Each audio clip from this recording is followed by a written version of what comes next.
Saudara-saudari yang terkasih, salam sejahtera bagi kita semua. Saya beberapa waktu terakhir ini menyaksikan sebuah video yang muncul di beranda YouTube yang bagi saya menarik untuk ditanggapi. Mari kita simak sejenak. Pasti ada pikiran, Tuhan kok disalib? Yang disalib manusia, Yesus. Kitab suci, wahyu Tuhan. Ketika kitab suci jadi kitab, saya tanya, kertasnya itu kekal nggak? Enggak. Ya, enggak. Bisa dirobek. Tapi firmannya kekal. Ya sama, tubuhnya, tubuh manusia. Dia mengambil jasmani manusia 9 bulan 10 hari. Dia tidak dikandung 7 hari langsung lahir kan? Iya. Tuhan sanggup buat seperti itu? Bisa. Bisa. Tapi kenapa dia tidak lakukan? Karena betul-betul supaya firman itu menjadi manusia. Karena yang ingin ditebus adalah manusia. Kemanusiaan pertama diciptakan oleh Tuhan, yang segambar dan serupa dengan Tuhan, telah rusak. Harus gambar yang asli dari diri Tuhan itu sendiri datang untuk memulihkan gambar itu. Hanya lewat Yesus. Sejujurnya, saat pertama kali saya melihat video itu dan mendengar percakapan di dalamnya, saya terdiam dan merasa sangat asik. Karena seakan-akan memberi jawaban atas kasak-kusuk diskusi tentang iman akan Yesus Kristus. Tetapi setelah menyaksikan kali kedua, ketiga, dan seterusnya, sebagai seorang imam dalam gereja Katolik, saya merasa ada sesuatu yang mengganjal tentang pernyataan-pernyataan yang termuat dalam video tersebut. Pernyataan Bapak dalam video itu bukanlah pernyataan iman kekristenan rasuli.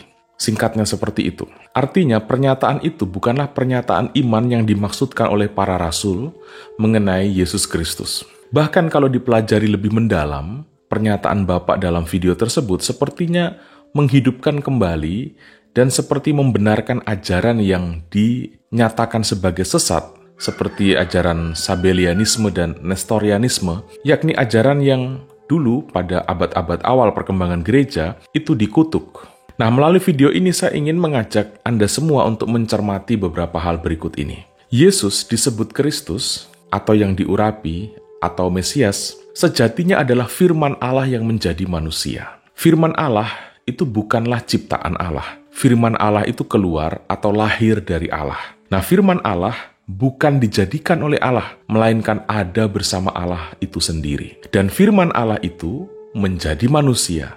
Itulah Yesus Kristus. Artinya sebelum menjelma menjadi manusia, sang firman itu ada dalam keabadian bersama dengan Allah. Yohanes Pembaptis menyatakan, "Ia telah ada sebelum aku." Yesus sendiri berkata, "Sebelum Abraham ada, aku ada." Dahulu Allah menciptakan segala sesuatu dengan firman-Nya. Sekarang Allah menyelamatkan dunia, menyelamatkan manusia juga dengan firman-Nya, tetapi dengan menjadi manusia dan tinggal di antara kita. Firman Allah itu sungguh menjadi manusia. Dikatakan bahwa sabda menjadi daging. Firman itu bukan berpura-pura atau setengah-setengah menjadi manusia. Firman Allah itu menjadi sungguh-sungguh manusia, sama seperti kita. Ia mengalami apa yang dialami oleh manusia, ia mengalami kelahiran, dan juga mengalami kematian. Iman atas penjelmaan yang nyata ini terlihat dalam konsistensi gereja Katolik dalam merayakan Natal, yakni pada 25 Desember, dan bukan pada tanggal yang lain. Karena sebagai manusia nyata, sebagai tokoh historis, Yesus memiliki riwayat hidup dari kelahiran sampai kematian, layaknya manusia pada umumnya. Natal adalah perayaan di mana kita merayakan kelahiran seorang manusia yang sungguh-sungguh manusia, dan bukan tokoh dongeng atau tokoh fiktif belaka. Karena itu, liturgi kelahiran Yesus tidak boleh dirayakan berdasarkan penghayatan. Sebaliknya, harus berdasarkan data historis. Sekali lagi, itu karena Yesus adalah tokoh historis, tokoh yang memang benar-benar ada. Kita harus pahami bahwa konsekuensi dari inkarnasi, konsekuensi dari sabda menjadi daging, yaitu pendekatan kita terhadap Allah akhirnya menggunakan bahasa manusia, seturut pengalaman yang sangat manusiawi bersama dengan sang daging itu. Demikian pula ketika kita berbicara tentang kematian Yesus di kayu salib. Orang bertanya, siapa yang disalib? Yesus atau Tuhan? Kalau Tuhan, Tuhan kok disalib? Dan kita dengan mantap harus berkata, yang disalib adalah Tuhan, yang wafat adalah Tuhan. Firman Tuhan atau firman Allah itu disalib dan wafat. Penjelmaannya menjadi manusia, sekali lagi saudara-saudari, bukan sebuah kepura-puraan. Ia sungguh-sungguh menjadi manusia. Maka penyaliban Yesus adalah penyaliban firman Allah. Kematian Yesus adalah kematian firman Allah. Firman Allah itu tidak berpura-pura mati, tidak berpura-pura disalibkan. Dia sungguh-sungguh wafat. Ini adalah totalitas dari inkarnasi. Sabda itu sungguh-sungguh menjadi daging dan mengalami apa yang dialami oleh daging, mulai dari kelahiran sampai kematian. Dari sinilah kita mengerti seperti apa sebenarnya isi hati Allah itu. Maka adalah keliru pendapat dalam video yang tadi kita saksikan, yang membelah dan membedakan kemanusiaan Yesus dan ketuhanan Yesus. Seakan-akan dua hal yang terpisah. Adalah keliru kalau dikatakan bahwa yang disalibkan itu adalah manusia, sedangkan Tuhan tidak mungkin disalibkan. Tuhan itu kekal.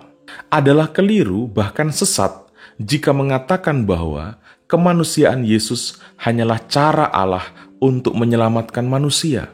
Adalah keliru mensejajarkan Yesus dengan lembaran kertas dalam Alkitab.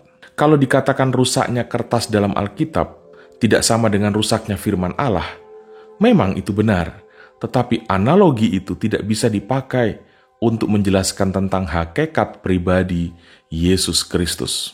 Jika tetap dipakai, maka itu menyimpang dari iman asali para rasul. Tentang kekeliruan ini saya sekali lagi menjadi teringat dengan ajaran yang dinyatakan sebagai sesat oleh gereja sejak gereja perdana, yakni ajaran sesat Sabellianisme dan juga Nestorianisme. Berbicara tentang Yesus, kita tidak bisa memilah dan memisahkan antara kemanusiaannya secara tersendiri dan ketuhanannya secara tersendiri. Yesus Kristus adalah perwujudan hakiki firman Allah. Melalui inkarnasi, kealahan dan kemanusiaan menjadi substansi dari firman Allah itu. Sekali lagi, melalui inkarnasi, kealahan dan kemanusiaan menjadi substansi dari firman Allah. Dia sungguh-sungguh Allah, dia sungguh-sungguh manusia. Dalam Syahadat Nisea Konstantinopel, bahkan dengan tegas dikatakan, Yesus naik ke surga dan duduk di sebelah kanan Bapa. Artinya apa? Yesus sungguh-sungguh sang firman Allah yang memang melekat pada Allah yang disapanya sebagai Bapa. Kita tentu ingat bahwa konsili Nisea itu diadakan untuk menegaskan iman kekristenan yang sebenarnya, untuk melawan ajaran-ajaran sesat saat itu. Salah satunya yang saya sebutkan tadi, Sabellianisme. Dan juga dalam perkembangannya kemudian ada Nestorianisme.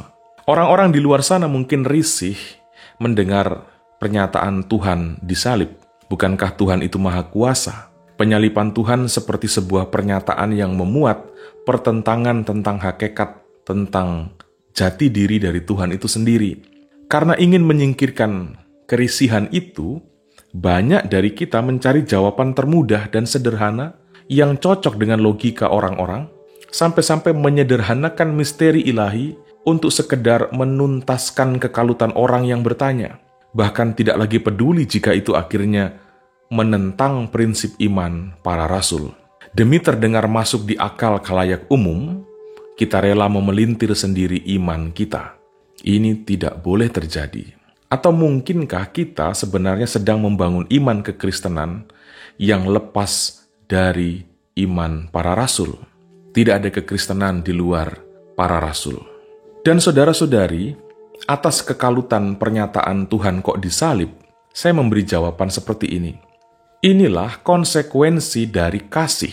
Kasih kerap melahirkan hal-hal yang tidak masuk akal. Hal-hal yang di luar dugaan, hal-hal yang mencengangkan. Bahkan pemahaman kita tentang Allah bisa menjadi porak-poranda ketika kita serius untuk menyelami kasih-Nya. Saat kita menyatakan bahwa Allah adalah kasih, maka kita harus siap menerima hal-hal yang mencengangkan tentang Dia, hal-hal yang membuat kita mengenyitkan dahi tentang diri Allah itu sendiri. Kalau kita masih saja berontak dan menolak pernyataan bahwa Tuhan disalib, maka ini tanda bahwa pemahaman kekristenan kita tentang Allah cacat. Itu tanda kita belum sungguh kenal dan belum sungguh-sungguh menerima Yesus Kristus. Saat kita gagal mengenali Yesus, apalagi berkeputusan untuk menolak Yesus Kristus, itu jalan lebar untuk salah paham tentang Allah. Kalau peristiwa penyalipan itu sekedar penyalipan manusia dan bukan penyalipan Tuhan, maka sia-sia semuanya. Inkarnasi menjadi kehilangan arti, dan yang tertinggal hanyalah sandiwara buatan ilahi.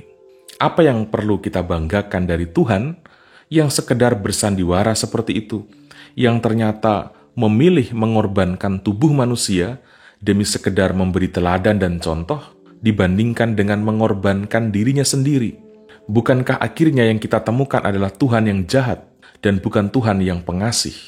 Ketika yang disalibkan itu bukan Tuhan, kita tidak perlu menyebut lagi ungkapan Deus Caritas Est. Allah adalah kasih, tidak perlu lagi. Demikian juga Injil-Injil, kitab-kitab dalam Alkitab hanya akan menjadi cerita kosong dan hampa. Maka masukan saya untuk kita semua, harap berhati-hati dengan pewartaan-pewartaan. Hati-hati dengan pernyataan-pernyataan tentang iman akan Yesus Kristus. Tidak semua yang terdengar nyaman di telinga itu benar. Jangan keliru mengagumi orang, dan diskusikanlah imanmu pada sosok yang tepat. Jangan diskusi tentang tahu pada penjual kecap. Sebagai imam Katolik, saya mengingatkan kita semua, khususnya saudara-saudariku yang Katolik, mari tetap berpegang pada ajaran para rasul. Iman akan Yesus Kristus tidak boleh berdiri di atas penafsiran, di atas selera pribadi, tetapi harus tunduk pada pernyataan iman para rasul sendiri. Dan percayalah penuh bahwa Gereja Katolik membimbing Anda untuk tetap berada pada jalur yang sebenarnya tentang iman akan Yesus Kristus. Saudara-saudariku, Tuhan Yesus memberkati kita semua.